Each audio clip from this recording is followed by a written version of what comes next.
All right, we've moved on to cheesecake. First person actually committing to a cheesecake with me, which I've really appreciated too, because usually I feel like the big guy, which I am. We'll talk a little bit more about part of success is what we said. Like I see. You can follow everybody. You can follow both of us on Strava, but you can follow him on Strava, and you put in the work. Like I think there's no question that this is not like coming on like 5 hours a week, right? So you're writing. Well, tell us a little bit about your training. I think a lot of people that are beginners are like, do I need a coach? Like, what are the best training tools? And everybody I think has a different answer, which is I think good because there's no one right way. But what's brought you success? And I'm sure you've changed the recipe a little bit over the years too. Yeah. But what are you doing right now? And based on one race I can see, and I've seen some of your time trial results already this season, you're clearly in good shape. So what got you into good shape right now? Yeah, like, what are you doing? I mean, lots of volume, and I was gonna say, so this guy is more of a volume approach guy. I mean, I love to ride, so I got into the sport because I like to explore the city. I like to be on two wheels. I like to be outside. Actually, I've never signed up to a gym in New York City, so I don't like to work out inside. So even in the winter, I like to ride outside.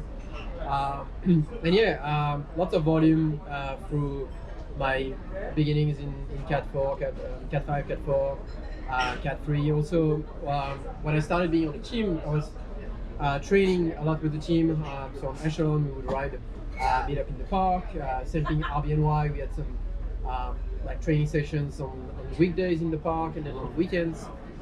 So that got me a little bit into like understanding what strengths I had and what weaknesses I need to work on. And that's an important part of being, I think, moving up. It's like figuring out what am I good at and what are my limiters, right? Or how everyone call weaknesses, and can I do something about them, or is it maybe better if I just work on the strength and make them better, or even stronger? So anyway.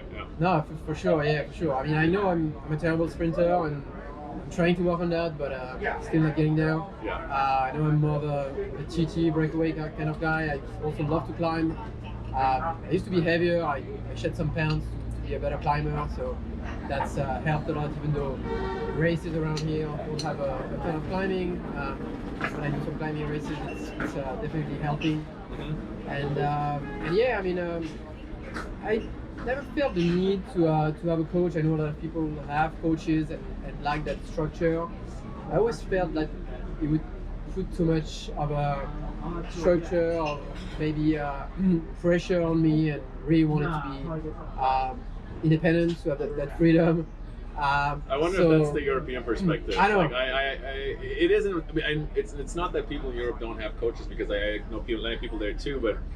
And in some ways, like I feel like especially Germans get this like super regimented reputation, but I have the same approach. It's that, well, I mean, for me, it's like as long as I have fun doing what I'm doing, like, and I over the years, I have to say I've accumulated enough knowledge about how to structure training too, and I'm using some tools that help with it. But and maybe I could profit from having a coach, but it's not necessary either, right? So you structure your own training, and a lot of that is just also some group rides and some having fun and exactly. Just I want to make sure I don't get the burnout of cycling. I've seen so many people burn out, get to Cat 3, Cat 2, and then be pressured by the coach and not enjoying it and doing their intervals and then quitting. Like, I didn't do well in my 2x20 at threshold, and I'm like, maybe I should just not race. I'm like, So I'm like, I'm just keep training. Probably probably could have the same fitness with less volume if I was following a very structured plan and being more diligent. But I mean, I try to find the time very early in the morning. Usually, weekdays I wake up early. You're the 5 a.m. guy. My daughter actually needs to be in daycare by 8:39, so I need to be home by 7:30. So usually I wake up around 4:30 and I hit the park around 5. She doesn't want to talk about the masses level. So it's like, but it is what it is. I mean, my wife, I have to thank her. She gives me the flexibility and the time to Same here. To do that. And on weekends, same thing. I try to go early to be back and get some family time in the afternoons. So you ride every day? one rest day maybe. Yeah, maybe depending on how the one. week goes. Yeah, five. I write 5 to 7 days a week. Some days lighter than others. Yeah, and if you don't mind sharing, because I could stalk his Strava anyway too, but like it comes out to, I'm just going to say 10 to 15 hours a week. Yeah, probably. Yeah, that's a good range. Yeah, 10 to 15 hours a week. Which I think is probably fair to say if you want to be competitive, and if it is leveling. And we could talk about how you structure all this 10 to 15 hours, but if you're just having fun and you ride some fast and maybe with some people, and like honestly, that would probably be like you would be in good shape. Whatever you would do in those 10 to 15 hours, you would be in pretty good shape if you can commit that much time. If you can't, then you're probably gonna have to be more structured about it, right? And like that's for me. I haven't hit 15 hours in a long time, and if I hit 10, I'm happy. Like I run some too, which brings kind of the volume down in terms of the hours, but if you talk about hours on the bike, 10, 15 for you, and I'm sure you could use other metrics with like power-based training, but honestly, I think that's kind of the number that you need to know kind of. And like you said, I think a little less could probably also work if you're just much more like disciplined about it. It's all on the trainer, and then it's more kind of it's intense, right, for less time. But because if you do 15 hours outside New York City, there's a lot of red lights standing in there too, but still, like it's a good amount of time. It's time that you use every week to spend. And that's getting you in good shape. Do you feel like any like must-do things, or how do you?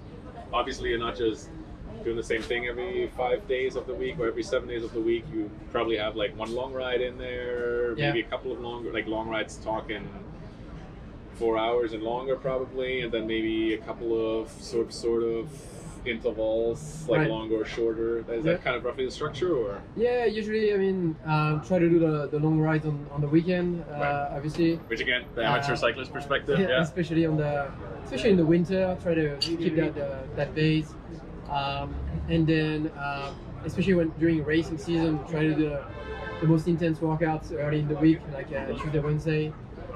Mondays usually recovery, and then really depends on how many races there are that week or that month.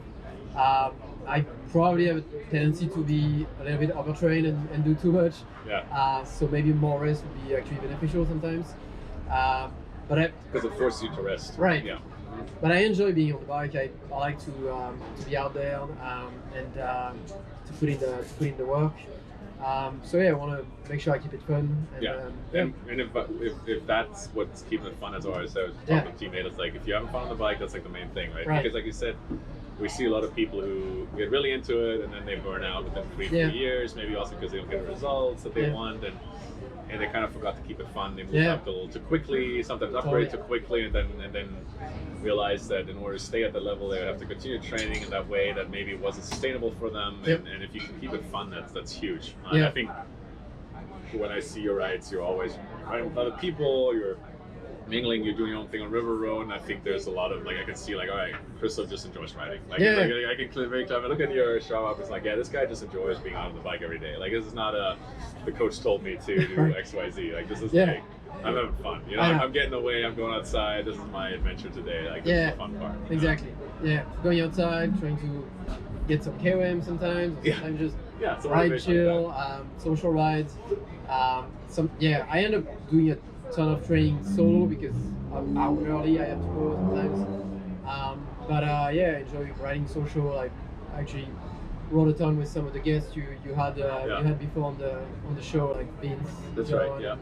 And I see you ride with the Good Guys team sometimes. In the parks, you run into people from CSCA. Exactly. Just ride a few laps with them. I think we have a good community in New York. You can always find people to ride with in the park. So it's pretty fun. So you brought up community. Let's talk a little bit about kind of we touched a little bit on like the French connection. Got you a little bit into Blue Ribbon. And there are some other French racers in the local scene. Some people leave, come, and all that. Do you feel like there's a bit more of a bond, or is it just not enough French people that's not really like you all know each other and it's more of a you know each other, but there's like an isolated person here, an isolated person there, which I feel like is more of like.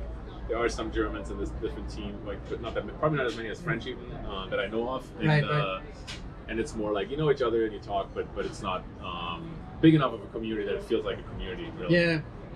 Yeah, there's a few, but I think they're a little bit spread out across the different teams. There's one guy on Rockstar, Victor Bra. Yeah, and Tom was on there, but he went back Tom, to France, right? Or, I think he moved back to France. Yeah. So they had a couple of French guys. So they do group. Yeah. Yeah. So we tried to do some like CRCA French rides a couple of years ago. Okay.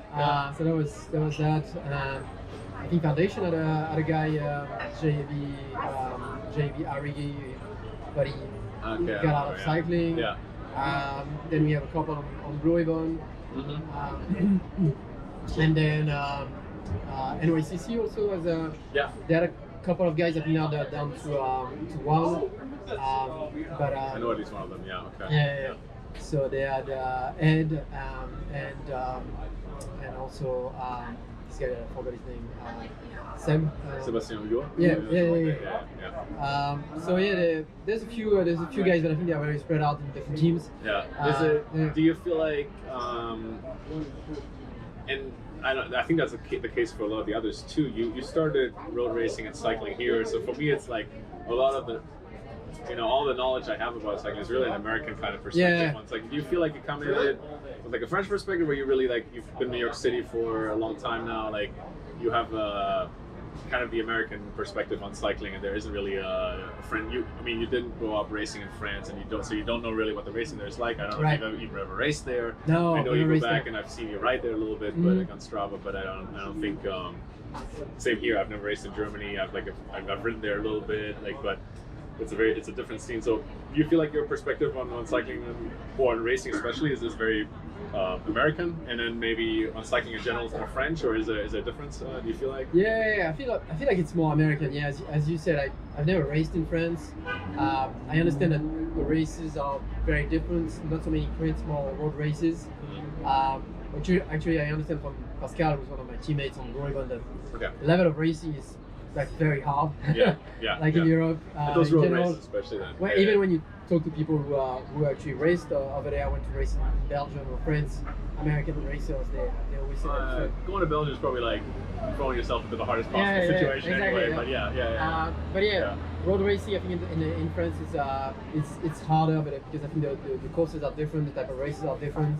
Not so many crits or circuit races as we have here. So do you get that from like French friends who are into cycling, or is like, oh, what kind of race are you doing? Are they like, oh, you're racing Central Park, what that's like, or is it? Are they like, oh yeah, the American racing scene is not, you can't take that seriously? I don't know if you have those conversations at all. Or... I had a little bit of this conversation with Pascal, who always says that races here are very easy. So I don't want to try to race in France.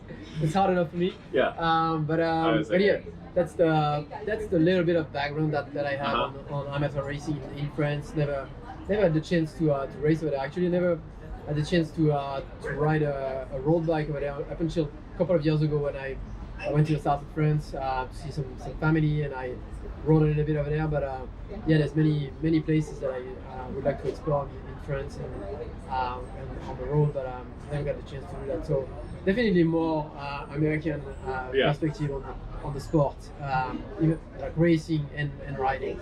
Yeah, and you mentioned also the community here being a pretty positive one, and like again, you're someone who's still fairly new to it, right? I mean, I think you can still call yourself as somebody who is learning more and like still exploring, even though you've gotten to Camp 1 upgrade. You haven't been like.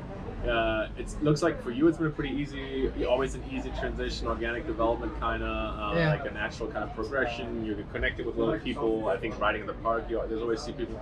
So you enjoy the community. Any particular strength or flaws or issues that you want to point out, or like what's your impression? Like again, as somebody who has found it fairly easy to succeed in it and to make connections in it, is it pretty easy to navigate? Is it welcoming? Like how has it been for you? Yeah, I mean, I think it's pretty hard to actually find out about the community. I think I found out about racing through Strava, through that guy that I knew, and then speaking to people at bike shops and things like that. But getting to know about the race is very hard. Like, I mean, at the beginning I was riding in Central Park, and then I was looking at my lap times, and I was seeing those very fast lap times, and I was like, where is it coming from? And it's like looking at those like shady like group rides at 6 a.m. on a weekend. I was like, what is going on? And then I after talking to some people, you understand that there's some amateur racing going there. I think some websites like Bike Rake do a good job of listing out things, but other than that, I think it's pretty hard for people to find out. So maybe we should do the CRC races don't even show up on Bike Rake. Right? Yeah, so CRC races don't even show up on they Bike only Rake. really show up on the CRC website. I know, yeah. Right? Yeah. So you have to be a club member, of course, but anybody could be. Yeah. Once you get your foot in, I think it's then easy to find out about things. And if you especially if you get onto a team early on, which I did. Actually, some people said you shouldn't be going into a team too early on. You should do your own stuff and get to learn about things. I thought for me it was very beneficial. My teammates at Echelon and then RBNY taught me a lot and helped me get integrated into the community. But I think it's a community that's pretty hard to get into. So I think maybe we should do a better job of advertising ourselves. And I know CRCA is trying to do that, and NYC Bike Racing, Charlie, and the other promoters are doing that. Alex is doing that with his races. But I think it's maybe a job that all of us need to do. So I think that's maybe one thing we can improve on.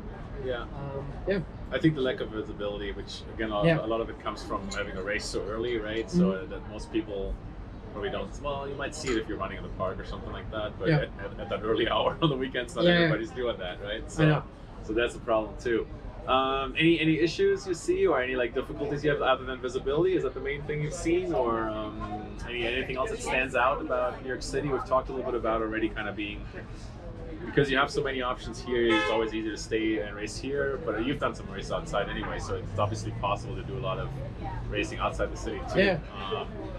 Anything else that stands out to you about New York City racing scene, or anything you want to add? I'm trying to think of what else I want to talk about. No, I think I wish there were more climbing races maybe. I think the scene is very good for the sprinters. Like most of the races are ending up in sprints. I think it's good that some courses have been added, like Randall's, which is more like a breakaway attack kind of venue. It's a hard men's race. I agree. Floyd, I really like Floyd because it's like windy and there's a lot of attacking going on. So finding new courses could be good, especially when knowing that it can be a bit challenging to organize park races at normal times. And I know a lot of promoters are working on that, so it's a good thing.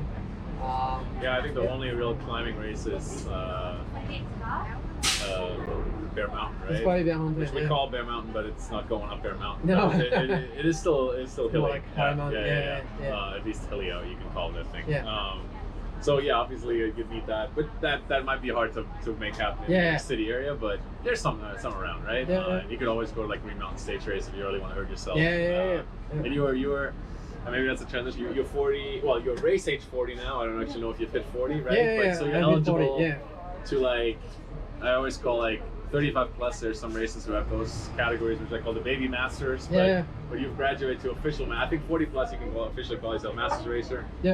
Even though you're clearly competitive in the 1 to 3 races. But I think you can double dip now, which is great. Where sometimes going to races, you can race 2 races on a crit, and it makes a 2-hour drive worth it, maybe. And so talk a little bit about, and I think we're kind of starting to wrap up, but talk a little bit about goals series. For example, you can race the Castelli series now, which is one of the 2 series, both organized by Charlie Eisendorf in Prospect Park, and that the Castelli series offers a 2-3 field, a 40 Masters 40 plus field, and a Cat 5 field. So for example, I couldn't race there right now. I have to wait a couple more years. You can now race there. So you have some more options again, which is great.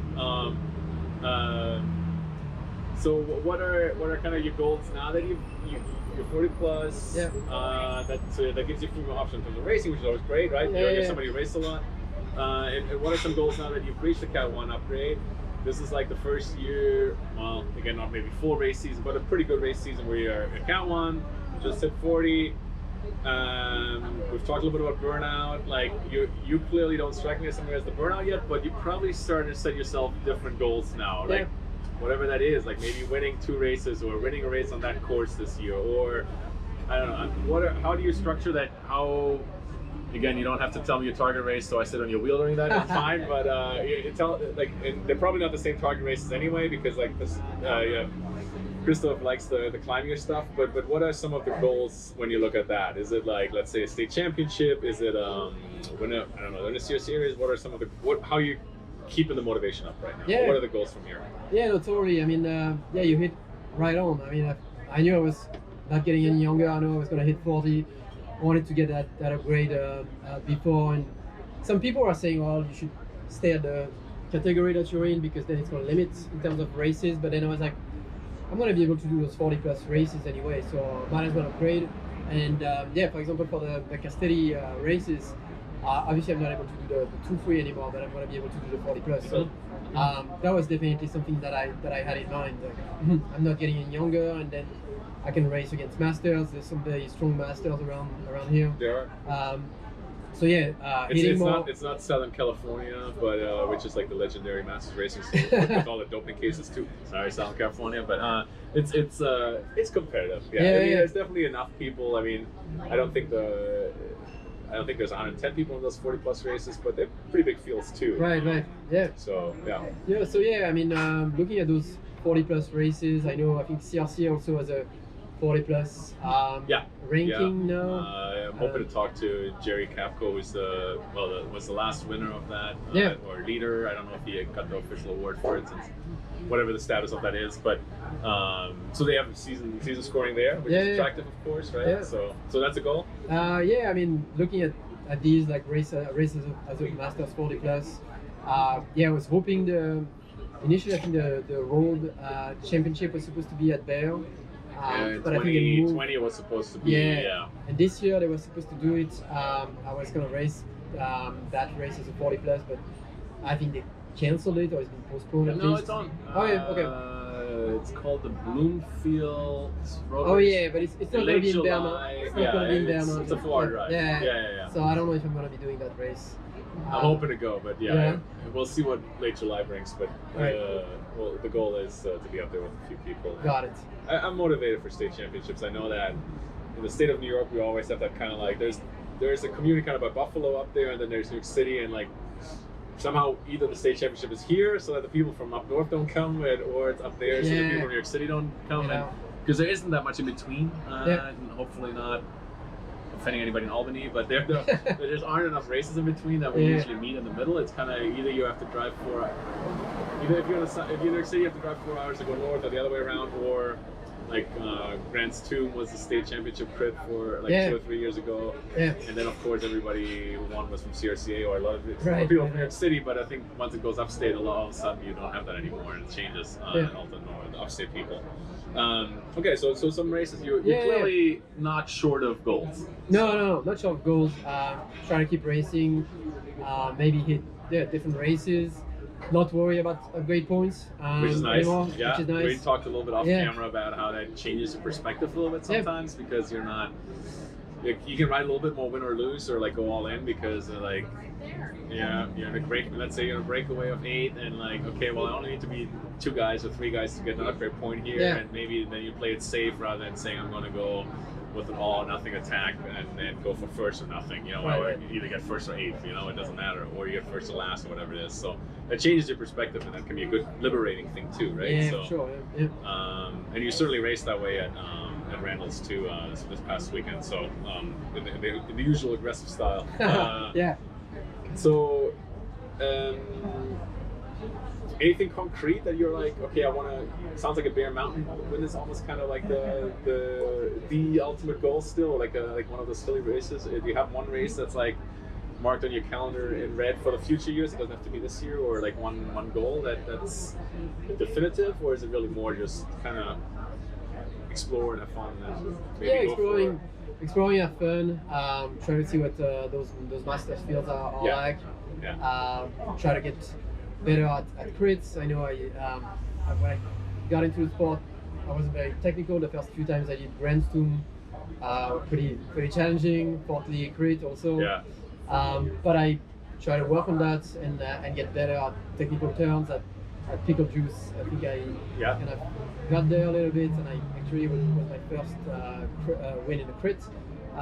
So Yeah. That was a good improvement for me because I didn't know how to turn that much. So bike handling is always something that you can improve on. Yeah, as I always joke, like in New York City, we just don't take enough actual turns Exactly. in a race. Like Yeah. plenty of them while Yeah. training, but like in a race when you're always in the park, I would say like, technically you never take a turn. Yeah. So yeah. Central Park and Prospect Park, very straight. Yeah. Not even talking about Floyd. Yeah, but even Floyd is like you kind of veer right more so than you turn. Yeah, you know, yeah. It's a very different turn than at Randall's Island, for example. Yeah. You know, and unfortunately we have a little bit more of a technical course that I think teaches a lot of people a lot, and everybody gets better through that. Yeah. That's great. I think you have a lot of great goals. I think hopefully that was like helpful for everybody who is like at least has a similar trajectory in mind. Whether or not they get there is a different question. Yeah. I'm sure you can meet Christophe riding around pretty much every day at the races too. He's a very nice guy. I'm sure I can talk to him and see what he thinks.